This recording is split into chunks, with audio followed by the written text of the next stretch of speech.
السلام عليكم. بنكمل حلقاتنا اللي بنوعي فيها عن مخاطر إعادة استعمال الأدوات في عمليات تكميم المعدة وعمليات تحويل مسار اللي هي جراحات السمنة المفرطة. زي ما وضحنا في كل حلقاتنا اللي فاتت إن كل الأدوات بتبقى مصممة للاستعمال مرة واحدة فقط لمريض واحد فقط، الدباسة ويد الكي والتربرات وكل حاجة. الدباسات اللي وريناها في الحلقات اللي فاتت كانت من ماركة جونسون، ماركة عالمية ومشهورة، واتقال لنا من بعض الناس يعني اللي بيحاولوا ينشروا معلومات غير دقيقه، لا انت بتوري الدباسات اللي من نوعيه بتشتغل مره واحده، بس في نوعيات ثانيه بتشتغل كذا مره وده العادي بتاعها. لا، احنا بنوري اهو النهارده ماركه ثانيه برضو، البراند الامريكي المشهور الثاني المنافس لجونسون جونسون اللي هو كوفيديان او ميدترونيك.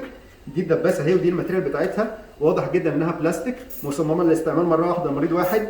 دي لو تم اعاده استعمالها عشان تتعقم وتدخل درجه الحراره العاليه بتاعت الاوتوكلاف هتسيح طبعا.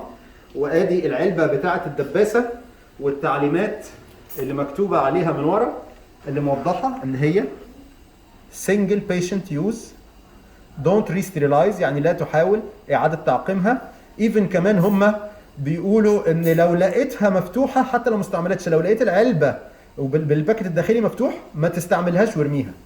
فما بالك بقى ان حد يجيبها ويفتحها ويستعملها في حاله والثانيه والثالثه والرابعه. كل ده مخالف لكل تعليمات الانفكشن كنترول اللي هي تعليمات مكافحه العدوى، مخالف لكل اساسيات علم الميكروبيولوجي اللي هو علم الكائنات الدقيقه اللي بيقول لنا ازاي نعقم الالات وازاي نستعملها، وايه اللي ممكن يتعقم في درجات الحراره بتاعت الاوتوكلاف وايه اللي ممكن يتعقم بطرق ثانيه. الحاجات دي ما ينفعش تتعقم استعمال مره واحده لمريض واحد، ما تنفعش في الاوتوكلاف، ما تنفعش في السايدكس لان السايدكس زي ما وضحنا مش تعقيم اساسا، وما تنفعش في البلازما لان فيها قنوات دقيقه جدا جواها البلازما ما بتوصلهاش، فبالتالي هي الصح بتاعها انها تبقى مره واحده فقط لمريض واحد فقط ولا يعاد استعمالها.